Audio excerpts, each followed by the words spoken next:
Ni šlo zlahka daleč od tega, kako opisati tole razborljivo tekmo z veliko prekinitvami. Ja, niti smo mi nismo ni pričakovali, da bo šlo zlahka, kajti Krka je ena zelo tekmovalno moštvo, ki ni prijela čuda zadetkov, razen prošli krok z Mariborom.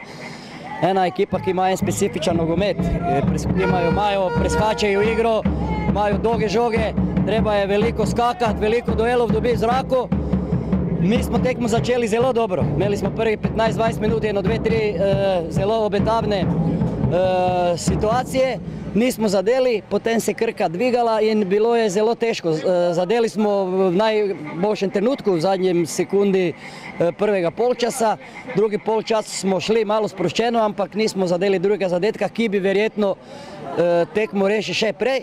Ampak borili smo se do konca, zdaj nam se mora biti vrnilo tisto nesreča, ampak sreča, katero smo ne imeli na prvoj tekmi v Novem mestu in zadeli smo tek pred koncem in mislim, da je povsem zaslužena zmaga mojih fantov, kajti so to zmago želeli, borili so se za to zmago in na koncu je povsem zmaga zaslužena.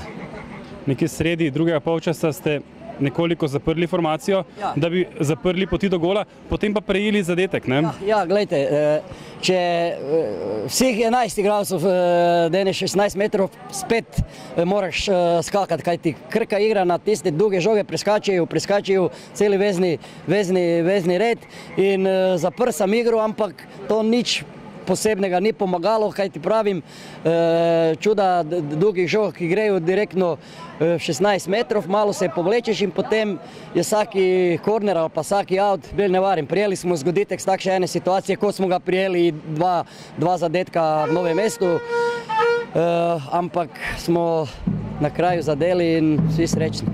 Miro Matjašič, danes strelec odločilnega gola. Razborljiva je bila končnica že prvega polčasa, potem pa še podoben način v tem drugem delu, pa kakšni so zdaj vaši vtisi takoj po koncu? Ja, res je, takšne tekme, kot so proti Krki in podobne ekipe, ki se borijo za obstanek, so praktično najtežje, gredo na nož. Praktično mi smo se borili iz svojih dveh praktično priložnosti, dosegli zadetke in to je bilo dovolj za zmago. Bi se lahko danes odvijalo drugače, morda z manj prekinitvami, z več priložnostmi? Kaj je bil razlog za to vrstni potek dogodkov? Ja, vsekakor Krka igra praktično na dolge žoge in iz tega je prišlo veliko prekinitev, ki nam praktično ne ležijo, nismo dobri v skoku in to nam je malo zagrenilo življenje, ampak na koncu se je dobro išlo, hvala Bogu. Koliko je še moči ob koncu prvenstva? Ja, ostale so še nam 3 tekme. Mi bomo naredili vse, da iztržimo kar se da največ. Če bo to dovolj za Evropo, pa bomo videli. Razborljiva tekma na koncu, zelo razborljiva. Ti prvi vtisi, vaši kakšni so? Dobro, Zavrč je dosegel dvakrat, mi enkrat, tako da čestitke Zavrču na zmagi. Mislim, da smo mi prikazali danes zelo dobri luči v Zavrču.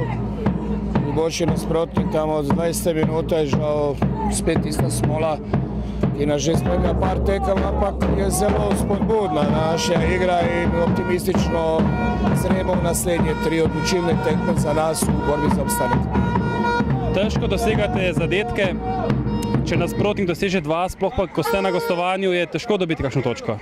Ja, dobro, vi morate vedeti, da Krka drugo najcenejše moštvo v ligi, a vemo, da so tisti napadalci v tem trenutku za Krku predragi, ne, in mi poskušamo z našimi močmi doseči dober rezultat, če se ne motim, mi smo v tem delu sezone 6, ne glede na skroman proračun. Mislim, da Krka igra dobro, razen mogoče s tekmom z Maribora, drugi polčas nas nobeden ni nadigral. In Krka to ni več isto moštvo iz jesenskega dela, ki je bila kanta za nabijanje, v domači povedano. Kakšen zaključek tega boja za obstanek pričakujete? Jaz pričakujem, da mi bomo vse 3 tekme normalno, da gremo na zmago. Vse bomo naredili, da premagamo nogometni klub Celje, pa nogometni klub Triglav na našem dvorišču. in normalno, da gremo v Velenje po zmago. Začel sem moj debi drugič v prvi slovenski nogometni ligi smo začeli v Velenju in takrat smo favorizirali Velenje zmagali. Zdaj smo predvsej boljše moštvo kot takrat, zakaj pa ne bi spet. Daniel Dežmar, danes ste iskali tukaj kakšno točko, da bi se lahko mogoče prej znašli v boljšem položaju v tem boju za obstanek, pa kaj reči zdaj takoj po tekmi? Ja, zelo slabi občutki so, vedno smo pred tekmo, Triglav je zmagal.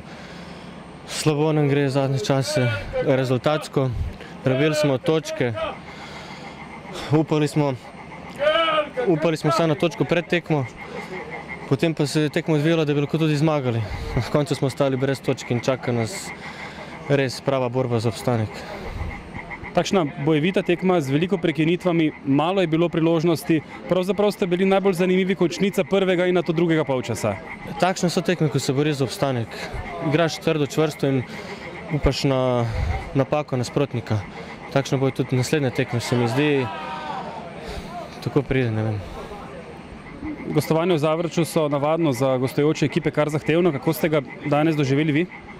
Ja, prvi polčas smo se malo povlekli, čakali na svojo priložnost, vendar ko smo bili rezultatsko v slabšem položaju, smo probali iskati točko. Na to smo hoteli 3, ampak ostali smo brez njih. Zavrč igra doma res zelo dobro, težko ga je premagati. Nažalost bomo iskali točke nekje drugje. Verjamete v neposredni obstanek morda? Ne vem, kakšna bo situacija z drugo ligo, kdo se bo vrstil v prvo ligo, ampak prvo bomo ciljali na 9. mesto, pa kaj več. Imamo še tekmo s Celjem in Triglavom, ki jih moramo doma dobiti.